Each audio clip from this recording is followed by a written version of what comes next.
தமிழ்நாட்டிலும் இந்தியாவில் உள்ள பிற மாநிலங்களிலும் தலித்துகளுக்கும் பழங்குடிகளுக்கும் எதிரான வன்முறை வெறியாட்டங்கள் அதிகரித்து வருகின்றன. அத்துடன் சிறுபான்மை சமூகத்தினருக்கு எதிரான வெறுப்பு அரசியலும் தீவிரப்படுத்தப்பட்டு வருகிறது.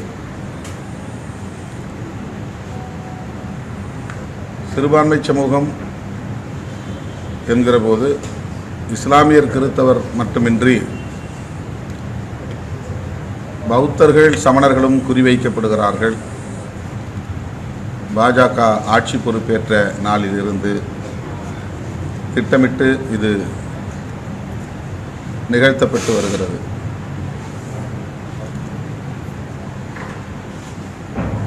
மசூதிகளை இடிப்பதைப் போல, தேவாலயங்களை இடிப்பதைப் போல, புத்த விகார்களை குறிவைப்பது, புத்தர் சிலைகளை இடிப்பது போன்ற நடவடிக்கைகளிலும் சங் பரிவார் கும்பல் ஆங்காங்கே ஈடுபட்டு வருகின்றனர். அண்மையில் ஆந்திர பிரதேசம் மதனப்பள்ளியில் எமது கட்சியின் ஆந்திர பிரதேச பொதுச் செயலாளர் PTM சிவபிரசாத் அவர்கள் கடந்த 20 ஆண்டுகளாக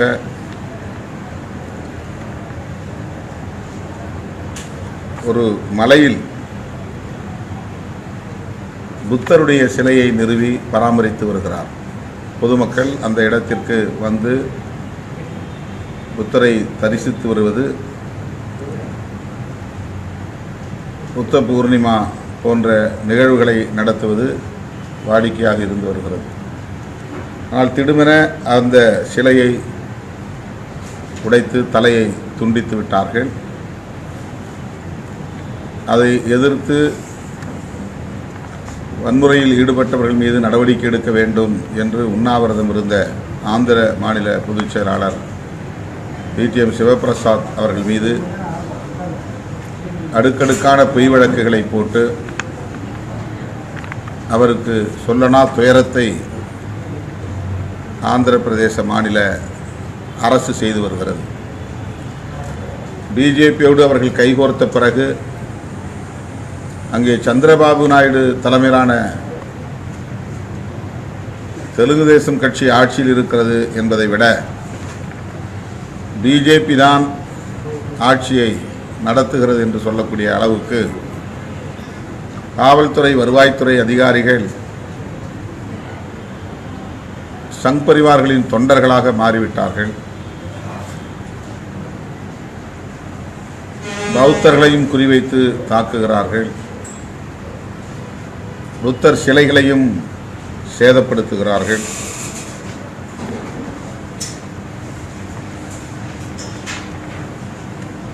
அதனை விடுதலை சிறுத்தைகள் கட்சி மிக வன்மையாக கண்டிக்கிறது. ஆந்திர பிரதேசத்தை மெல்ல மெல்ல சங்கிகளின் பிரதேசமாக மாற்றி வருகிறார்கள் என்பதற்கு இது ஒரு சான்று. சிவபிரசாத் அவர்கள் மீது போடப்பட்ட வழக்குகளை திரும்பப் பெற வேண்டும் என்று வலியுறுத்தியும், இடிக்கப்பட்ட புத்தர் சிலையை மீண்டும் அங்கே நிறுவ வேண்டும் என்றும், அவருடைய பராமரிப்பில் இருந்த அந்த பகுதியை இப்போது தடை செய்யப்பட்ட பகுதியாக மாற்றி அரசு வேலி போட்டு அடைத்து வைத்து பொதுமக்கள் நடமாட முடியாமல் தடுத்திருக்கிறார்கள். ஆகவே அதனை பொதுமக்களுக்குரிய இடமாக மீண்டும் அனுமதிக்க வேண்டும் என்றும் விடுதலை சிறுத்தைகள் கட்சியின் சார்பில் விஜயவாடாவில் ஆந்திரா மற்றும் தெலுங்கானா மாநிலங்களின் சார்பில் ஆர்ப்பாட்டம் நடைபெறுகிறது. அந்த ஆர்ப்பாட்டத்தில் நான் பங்கேற்க இருக்கிறேன். வருகிற ஆகஸ்ட் 23ஆம் தேதி இந்த ஆர்ப்பாட்டம் விஜயவாடாவில் நடைபெறுகிறது. சிறுபான்மை சமூகத்தினருக்கு எதிரான இந்த வெறுப்பு அரசியலை பாஜக கைவிட வேண்டும். நாட்டின் ஒற்றுமையை சீர்குலைக்கக்கூடிய வகையில் மதத்தின் பெயரால் மக்களை பிளவுபடுத்தக்கூடிய மிக மோசமான நடவடிக்கைகளில் பாரதிய ஜனதா சங் பரிவார் அமைப்புகள் ஈடுபட்டு வருவது கவலை அளிக்கிறது. இந்த நிலையில் தமிழகத்திலும் அவர்கள் காலூன்ற துடிக்கிறார்கள். தமிழகத்தையும் சனாதனமயப்படுத்த முயற்சிக்கிறார்கள். அதற்கு சில அரசியல் கட்சிகளும் சாதிய மதவாத அமைப்புகளும் துணை போகின்றன என்பது பெரும் கவலை அளிக்கிறது. பாரதிய ஜனதா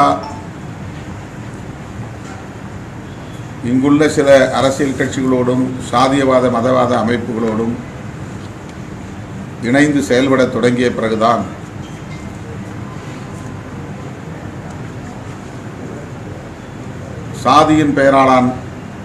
சாதியின் பெயரில் வன்முறைகள் அதிகரித்திருக்கின்றன, ஆணவ கொலைகள் அதிகரித்திருக்கின்றன.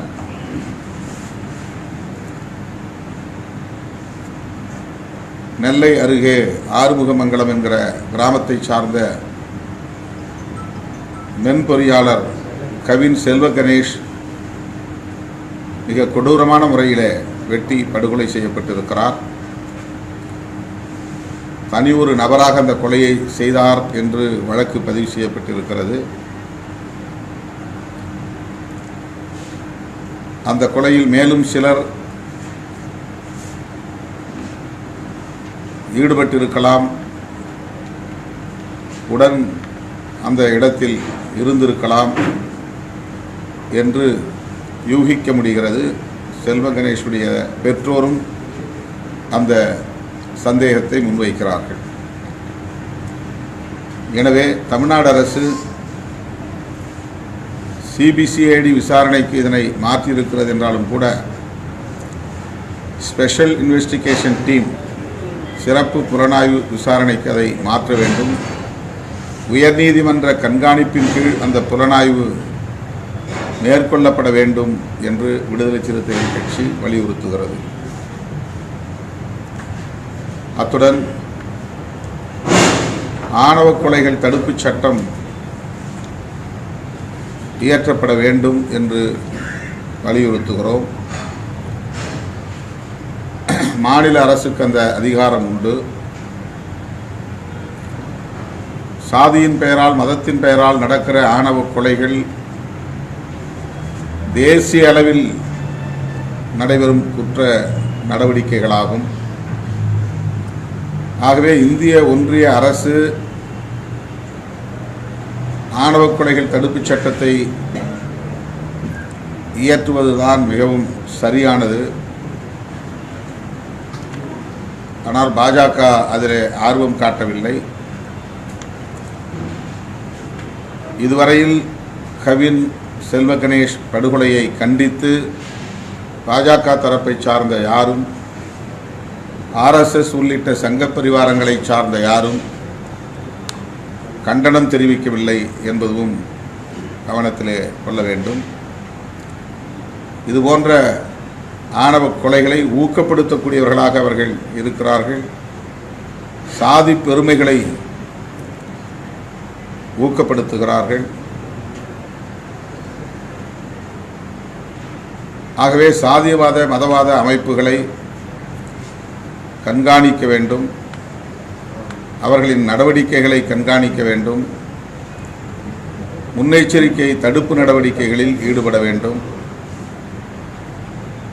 பிற சாதிகளுக்கு எதிராக, பிற மதங்களுக்கு எதிராக பரப்பப்படும் வெறுப்பு அரசியலை அனுமதிக்கக்கூடாது. தமிழ்நாடு அரசு மிகவும் எச்சரிக்கையாக இருந்து இது போன்ற வெறுப்பு அரசியலை பரவ விடாமல் தடுக்க வேண்டும் என்று விடுதலை சிறுத்தைகள் கட்சியின் சார்பில் கேட்டுக்கொள்வதோடு ஆணவ கொலைகள் தடுப்புச் சட்டத்தை இந்திய ஒன்றிய அரசு நிறைவேற்றும் என்று காத்திருக்காமல் மாநில அரசுக்குள்ள அதிகாரத்தை பயன்படுத்தி மாநில அரசுக்கான ஒரு சட்டத்தை, தமிழ்நாடு மாநிலத்திற்கான ஒரு சட்டத்தை நிறைவேற்றி பிற மாநிலங்களுக்கு வழிகாட்ட வேண்டும் என்று விடுதலை சிறுத்தைகள் கட்சியின் சார்பில் வலியுறுத்துகிறோம். பீகாரில் சட்டமன்ற பொதுத் தேர்தல் நடைபெற உள்ளது. அதனையொட்டி தேர்தல் ஆணையம் மேற்கொண்டு வருகிற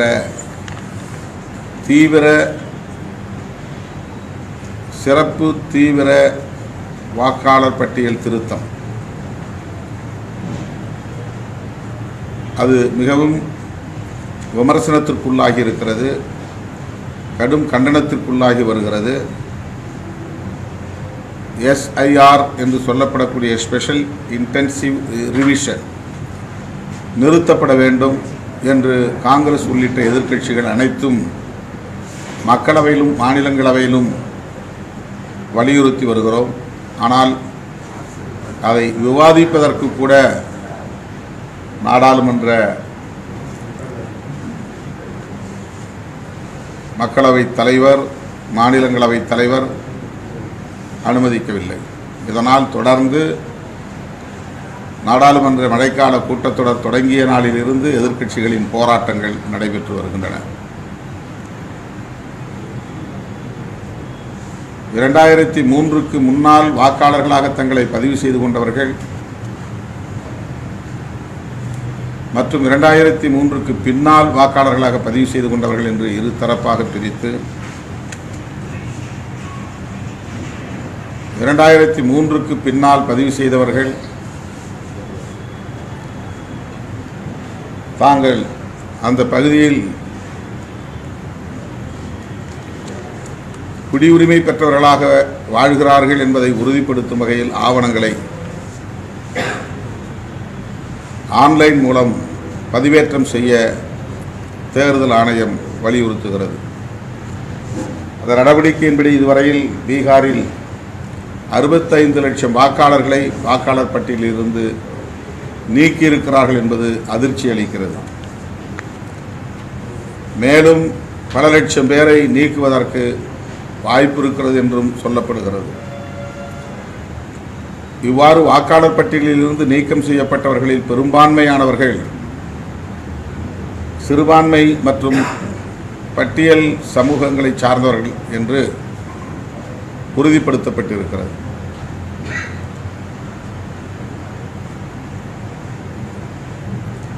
ஒரு திட்டமிட்ட ஜனநாயக விரோத நடவடிக்கையை தேர்தல் ஆணையத்தின் மூலம் மோடி அரசு மேற்கொண்டு வருவது மிகவும் ஆபத்தானது. இது தமிழ்நாட்டுக்கான நடவடிக்கையாகவும் விரைவில் மாறும். இந்தியா முழுவதும் உள்ள ஒவ்வொரு மாநிலத்திலும் இதை நடைமுறைக்கு கொண்டு வர தேர்தல் ஆணையம் திட்டமிட்டிருப்பதாக தெரிகிறது.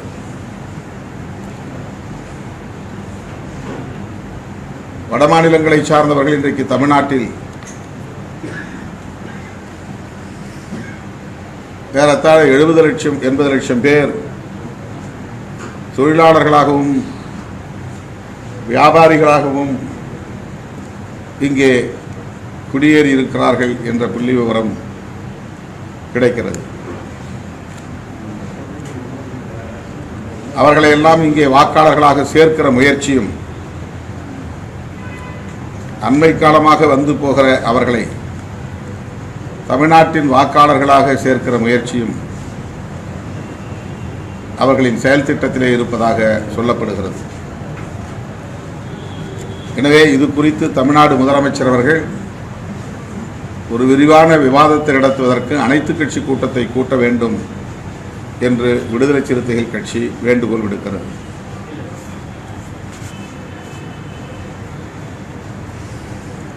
அகில இந்திய அளவில் காங்கிரஸ் தலைமையில் இந்தியா கூட்டணி கட்சிகள் இந்த ஸ்பெஷல் இன்டென்சிவ் ரிவிஷன் என்கிற சிறப்பு தீவிர திருத்த நடவடிக்கையை எதிர்த்து போராடி கொண்டிருக்கிற சூழலில் தமிழ்நாடு அரசு இந்தியாவுக்கே வழிகாட்டக்கூடிய வகையில் இது குறித்து முடிவெடுக்க வேண்டும் என்று விடுதலை சிறுத்தைகள் கட்சி வேண்டுகோள் விடுக்கிறது.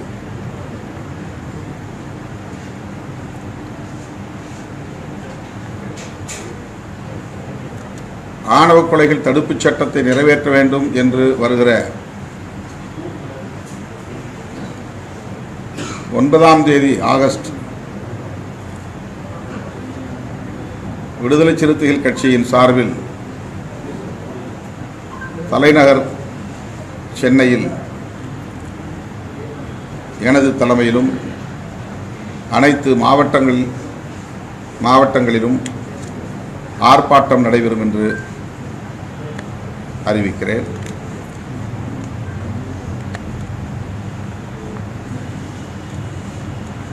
தமிழ்நாடு அரசு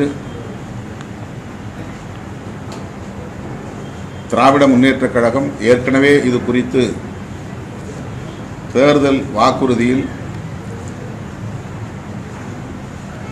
ஆணவ கொலை தடுப்புச் சட்டத்தை நிறைவேற்றுவோம் என்று கூறியிருக்கிறது.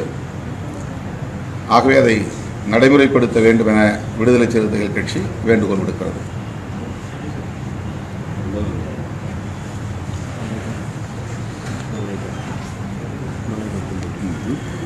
மாலேகான் குண்டுவெடிப்பு வழக்கு மிகவும் முக்கியத்துவம் வாய்ந்த ஒரு வழக்கு. 2008 நடந்தது.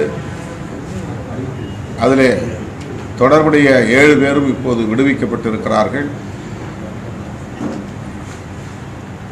ஏடிஎஸ் என்கிற ஆன்டி டெரரிசம் ஸ்குவாட் அந்த வழக்கை விசாரித்தது.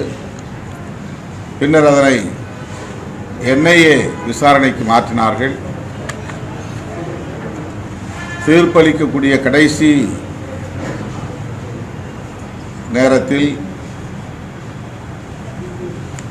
எல்லோரும் ஆவலோடு என்ன தீர்ப்பு வரப்போகிறது என்று எதிர்பார்த்து கொண்டிருந்த சூழலில் அனைவருமே விடுவிக்கப்பட்டார்கள் என்பது பெரும் அதிர்ச்சி அளிக்கிறது. நாடாளுமன்றத்தில் பெஹல்காம் தாக்குதல் மற்றும் சிந்தூர் நடவடிக்கை குறித்த விவாதத்தின் போது உள்துறை அமைச்சர் அமித்ஷா அவர்கள் பேசிய பேச்சு இந்த தீர்ப்போடு பொருத்தி பார்க்க வேண்டிய ஒரு சூழலை உருவாக்கியிருக்கிறது. அவர் அது குறித்து பேசுகிற போது ஒரு இந்து தீவிரவாதியாக இருக்கவே முடியாது என்று இந்துக்களை பெருமைப்படுத்துவதாக கருதி கொண்டு இந்து அல்லாத இஸ்லாமியர் போன்றவர்கள்தான் பயங்கரவாதிகளாக இருக்க முடியும் என்று ஒரு சார்பாக அவர் பேசிய பேச்சு மதச்சார்பின்மைக்கு எதிரான பேச்சு. ஆக ஒரு இந்து தீவிரவாதியாக பயங்கரவாதியாக இருக்கவே முடியாது என்றவர் நாடாளுமன்றத்தில் அழுத்தமாக பேசிய பிறகு மாலேகான் குண்டுவெடிப்பு வழக்கிலே சம்பந்தப்பட்ட ஆர்எஸ்எஸ் இயக்கத்தை சார்ந்த பிரக்யா சிங் தாக்கூர் உள்ளிட்ட 7 பேரையும்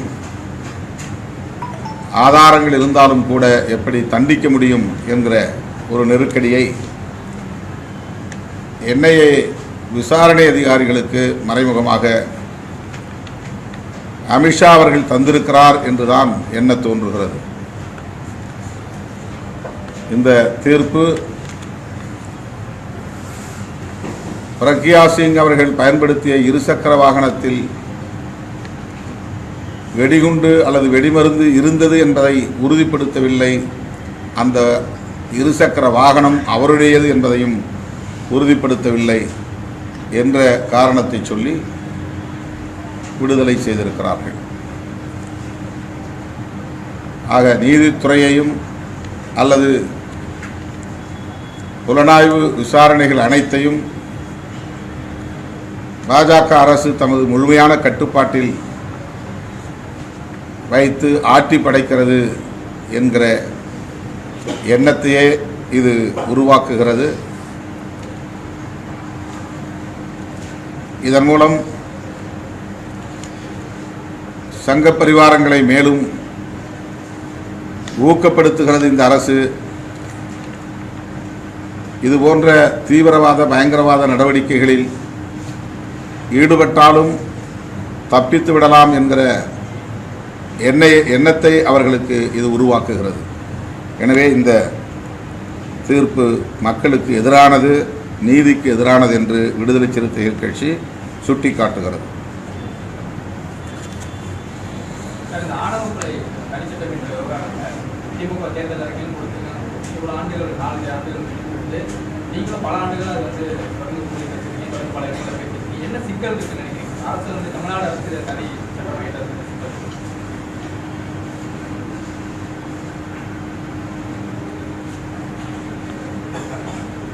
இது ஒரு தேசிய அளவிலான பிரச்சனை.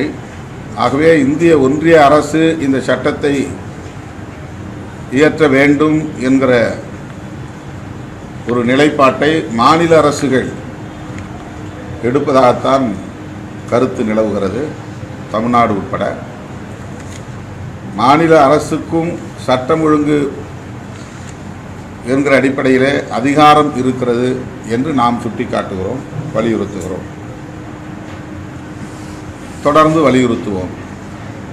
மக்களை திரட்டி போராட்டங்களின் ஊடாக இந்த கோரிக்கையை வலியுறுத்துவோம். போராட்டம் நடத்த திட்டமிட்டிருக்கீங்க, அது வந்து இப்போ தமிழக அரசு வலியுறுத்திருக்குமா, மத்திய அரசு வலியுறுத்திருக்குமா? இப்போதைக்கு தமிழ்நாடு அரசுக்கு இந்த வேண்டுகோளை நாங்கள் வைத்து இந்த ஆர்ப்பாட்டத்தை நடத்துகிறோம்.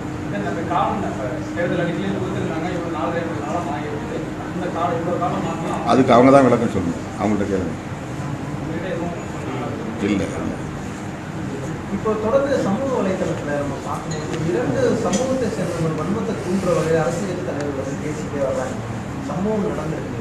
அது குறிப்பாக உங்கள் பேரையும் ஜான் பாண்டியன் பேரை குறிப்பிட்டு இவங்க வன்மத்தை தூண்டுறாங்க. அந்த மாதிரி சமூக வலைதளம் எந்த இடத்துல வன்மத்தை தூண்டிருக்கோம் சொல்லுங்கள். பேச்சு நீதி கேட்டு போராடுறோம், அவ்வளவுதான். பாதிக்கப்பட்டவர்களுக்காக குரல் கொடுக்குறோம். எந்த ஒரு தனிப்பட்ட சமூகத்திற்கு எதிராகவும் இதுவரையில் வெறுப்பை நாம் உமிழ்ந்ததில்லை, அப்படி வன்மத்தை தூண்டும் வகையில் பேசியதில்லை. இந்த கவின் வழக்கில் எப்படி போயிட்டு இருக்கு? கேஸ் ஃபாலோ பண்ணுறீங்களா? எப்படி போயிட்டு இருக்கு விசாரணை? சிபிசிஐடி விசாரணை தொடங்கிவிட்டது. அதில் எங்களுக்கு மாற்று கருத்து இருக்கிறது. முதல்வரை சந்திக்கிற போது அதை நாங்கள் வலியுறுத்துவோம். உயர்நீதிமன்ற கண்காணிப்பின் கீழ் சிறப்பு புலனாய்வு குழு விசாரிக்க வேண்டும் என்பதுதான் எங்களுடைய வேண்டுகோள். இல்லை, சிபிசிஐடியும் தமிழ்நாடு போலீஸ் தான். அவங்க 2 பேரும் குற்றஞ்சாட்டப்பட்ட 2 பேருமே காவல்துறையை சார்ந்தவர்கள். அதில் சந்தேகம் பெற்றோருக்கு, பாதிக்கப்பட்ட கவின் குடும்பத்தினருக்கு வலுவாக இருக்கிறது. அந்த சந்தேகத்தில் நியாயம் இருப்பதாக நாங்கள் உணர்கிறோம்.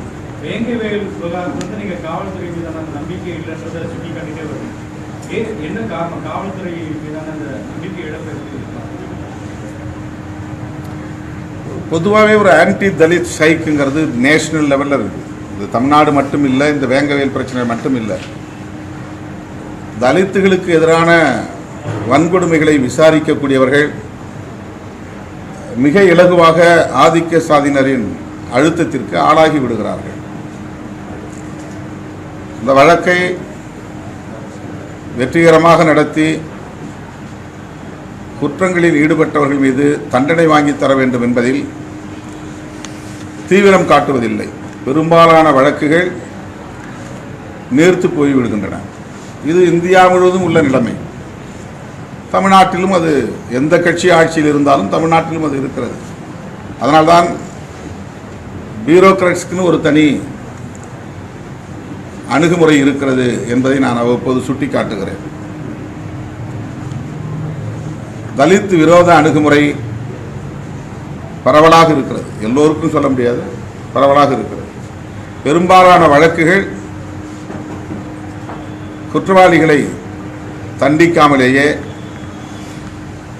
மூடிவிடுகிறார்கள், வழக்குகளை மூடிவிடுகிறார்கள். ஆகவேதான் இந்த கோரிக்கையும் நாம் வைக்க வேண்டியிருக்கிறது. இந்த ஆணவ கொலை தடுப்பு சட்டத்தில் என்ன அம்சங்கள் இருக்கு? இது கொண்டு வந்துட்டு என்ன நடக்கும்? விரிவாக சொன்னோம். இது சட்ட வல்லுநர்கள் அதை முடிவு செய்வார்கள். சராசரியாக இன்றைக்கி இருக்கிற ஐபிசி போதாது, அதில் நிறைய லூப் ஹோல்ஸ் இருக்குது. இந்த பிஎன்எஸ் என்கிற சட்டம், அந்த வழக்கில் அது அந்த சட்டத்தின் கீழ் இவர்களை தண்டிக்க முடியாது என்பதனால் தனி சட்டம் வேண்டும் என்று சொல்கிறோம். எப்படி கடந்த காலங்களில் ஐபிசி போதும், வன்கொடுமை தடுப்பு சட்டம் தேவையில்லை என்ற கருத்து இருந்தது. அது போதாது என்பதனால் தான் வன்கொடுமை தடுப்பு சட்டம் கொண்டு வரப்பட்டது.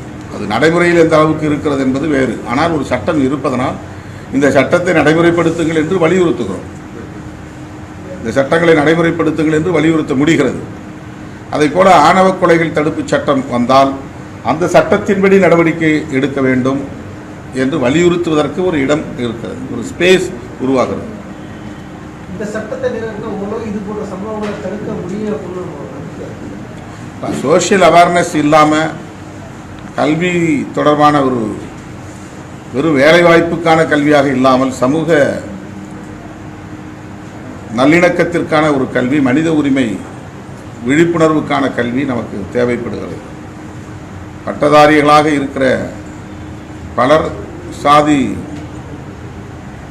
வெறியர்களாகவும் மாறுகிறார்கள்.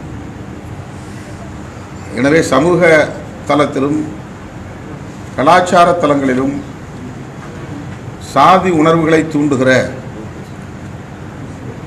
அமைப்புகள் கண்காணிக்கப்பட வேண்டும், கட்டுப்படுத்தப்பட வேண்டும். தொடர்ந்து மதவாத அமைப்புகளும் சாதியவாத அமைப்புகளும் பள்ளி கல்லூரி மாணவர்களிடையே சாதி பெருமிதங்களை ஊக்கப்படுத்துகிறார்கள், மத உணர்வுகளை தூண்டுகிறார்கள். இதுவும் அதற்கு ஒரு காரணமாக இருக்கிறது. ஏற்கனவே சமூகத்தில் இது நிலவுகிறது, ஆயிரக்கணக்கான ஆண்டுகளாக அது நிலவுகிறது. அதனை ஊக்கப்படுத்துகிற நடவடிக்கைகளில் இது போன்ற அமைப்புகள் ஈடுபடுகிறார்கள்.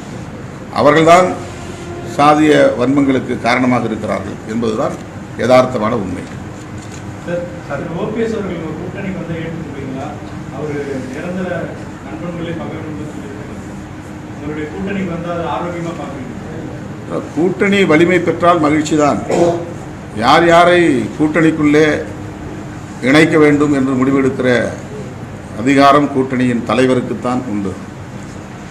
எங்களை பொறுத்தவரையில் நாங்கள் ஏற்கனவே தெளிவுபடுத்தியிருக்கிறோம். சாதிய மதவாத சக்திகளை தவிர வெளிப்படையாக சாதியவாதத்தை பேசுகிற, வெளிப்படையாக மதவாதங்களை உயர்த்தி பிடிக்கிற அரசியல் கட்சிகளை தவிர மற்ற அனைத்தும் எங்களுக்கு தோழமை இயக்கங்கள் தான்.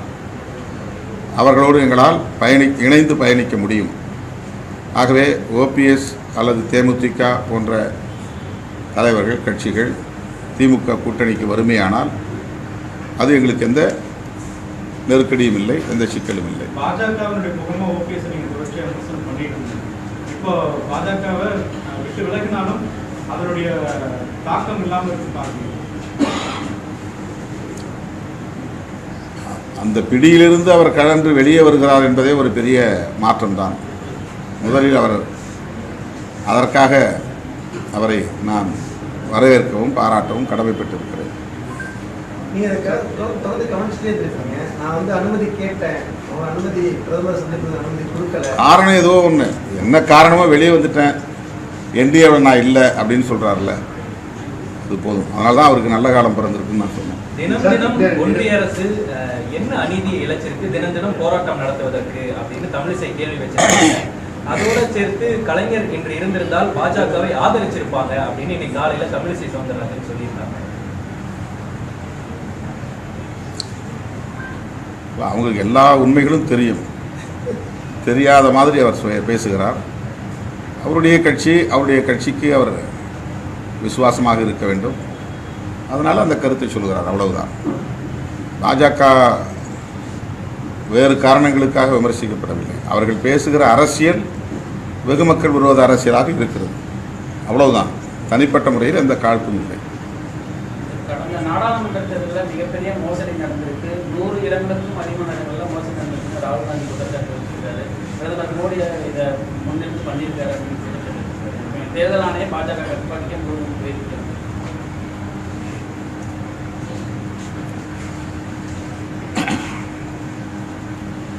ராகுல் காந்தி மட்டுமல்ல, பொதுவாக இருக்கக்கூடிய பல அமைப்புகள், அதாவது தேர்தல் முறையை, குறிப்பாக வாக்குப்பதிவு எந்திரம் EVM நடைமுறைப்படுத்துகிற அந்த முறையை கண்காணிக்கக்கூடியவர்கள், அது பற்றி தீர விசாரித்து, அதாவது ஆய்வு செய்யக்கூடியவர்கள், பாஜக இதில் பெரிய அளவில் தில்லுமுள்ளு செய்கிறது என்பதை அவ்வப்போது பேசி வருகிறார்கள், எழுதி வருகிறார்கள். நிறைய நீங்கள் அது பற்றிய செய்திகளை சமூக ஊடக தளங்களில் தேட முடியும், எடுக்க முடியும். EVM என்பதே ஒரு மோசடி, அதிலும் பாஜக பல மோசடிகளை செய்கிறது என்றும் சொல்லப்படுகிறது. இப்போது வாக்காளர் பட்டியலில் தீவிர திருத்தம் என்கிற பெயரில் குடியுரிமை திருத்த சட்டத்தை நடைமுறைப்படுத்தக்கூடிய நடவடிக்கைகளில் ஈடுபடுகிறார்.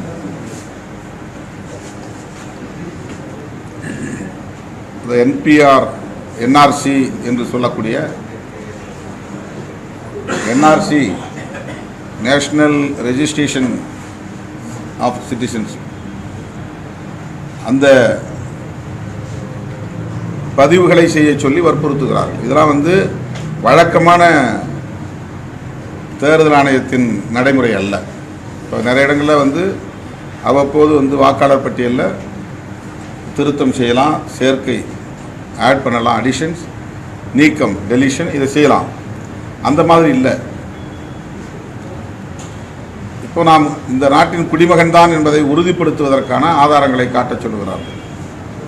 இதெல்லாம் குடியுரிமை திருத்த சட்டத்தை நடைமுறைப்படுத்துகிற ஒரு பணி. அது தேர்தல் ஆணையத்தின் பணி அல்ல. தேர்தல் ஆணையத்தின் பணி RP ஆக்ட் என்கிற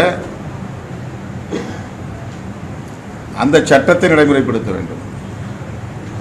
ரெப்ரசன்டேட்டிவ் ஆஃப் பீப்புள் ஆக்ட், அந்த சட்டத்தை நடைமுறைப்படுத்துவதுதான் தேர்தல் ஆணையத்தின் பணி. ஆனால் CAA சட்டத்தை நடைமுறைப்படுத்துகிற வேளையில் தேர்தல் ஆணையத்தை பயன்படுத்துகிறார்கள். இதுபோன்ற வெகுமக்கள் விரோத தேர்தல் தில்லுமுள்ளு நடவடிக்கைகளில் தொடர்ந்து பாஜக அரசு ஈடுபட்டு வருகிறது. இதை அரசியல் கட்சிகளை தாண்டி, ராகுல் காந்தி போன்ற தலைவர்களையும் தாண்டி நடுநிலையோடு இருந்து ஆய்வு செய்யக்கூடிய ஜனநாயக சக்திகளும் சுட்டிக்காட்டி வருகிறார்கள். சார், ஏற்கனவே கூட்டணியில் இடம் ஒதுக்குறதுல ரொம்ப சிக்கல் இருக்கு. நிறைய கட்சிகள் அடைப்பு விடுக்கிறீங்க. அது எப்படி இன்னும் சவாலாக அமைஞ்சிடாத கூட்டணியில் தொகுதி பிரிப்பு? அதனால் ஒன்றும் இல்லை, நல்லிணக்கத்தோடு நாங்கள் ஒருத்தருக்கு ஒருத்தர் பகிர்ந்து கொள்வோம். அதில் ஒன்றும் பிரச்சனை கிடையாது. நாட்டை பாதுகாக்க, மக்களை பாதுகாக்க, சனாதன சக்தியிடமிருந்து அரசமைப்பு சட்டத்தை பாதுகாக்க இன்றைக்கு மதசார்பற்ற முற்போக்கு கூட்டணி வலிமை பெற வேண்டிய தேவை இருக்கிறது என்பதை விடுதலை சிறுத்தைகள் கட்சி உணர்கிறது. இல்லை, விஜய் வருகையால இன்னும் வலுவான கூட்டணி அமைக்கணுன்ற எதிர்பார்ப்பு, அது உங்களுடைய யூகமாக இருக்கலாம். விஜய் வருகைக்கு இதுக்கு சம்பந்தம்? அதுக்கு சம்பந்தம் இல்லை. இல்லை, போதுமான அளவு கூட்டணி வெற்றியாக நீங்கள் தொடர்ச்சியாக வெற்றி பெறுறீங்க. இன்னும் கூட்டணி கட்சிகள் வரணும்னு எதிர்பார்க்கப்படுறதுக்கான இல்லை, வெளியில் இருக்கிற கட்சியில் அவங்க வர விரும்புகிறாங்க, வர சந்திக்கிறாங்க, அவ்வளோதான். இன்னும் அரசியல் முக்கியத்துவமான சந்திப்புன்னு அதை சொல்ல முடியாது. அவருடைய உடல்நலத்தை விசாரிக்க வந்தாங்க, அவருடைய உடன்பிறப்பு காலமானதை விசாரிக்க வந்தாங்க. அப்படி தான் சொல்லப்பட்டிருக்கு. ஊடகங்களில் தேர்தல் சம்பந்தமான ஒரு யூகங்கள் நிலவுகின்றன. அந்த யூகத்துக்கு நான் பதில் சொல்கிறேன், அவ்வளோதான். இதுவும் ஒரு யூகமான பதில் தான். திமுக கூட்டணியிலிருந்து எந்த கட்சியும் எங்களுக்கு வெளியே இருந்து இன்னும் கட்சிகள் வாருங்கள் என்று அப்படி ஒரு பலவீனமான நிலையில் அழைப்பு விடுத்ததாக நீங்கள் உங்கள் கேள்வி இருக்கிறது. அப்படி அல்ல. அந்த மாதிரி யாரையும் அழைக்கலாம். அவங்க விசாரிக்கிறாங்க.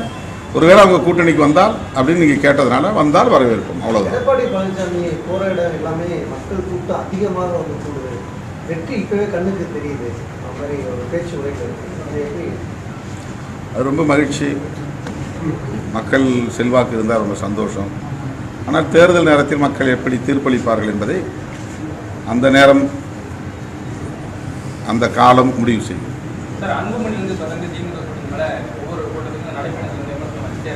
இது போதும்னு நினைக்கிறேன். ரொம்ப நேரம் நீங்கள் டிபேட் மாதிரி பண்ணுறீங்க. ரைட்.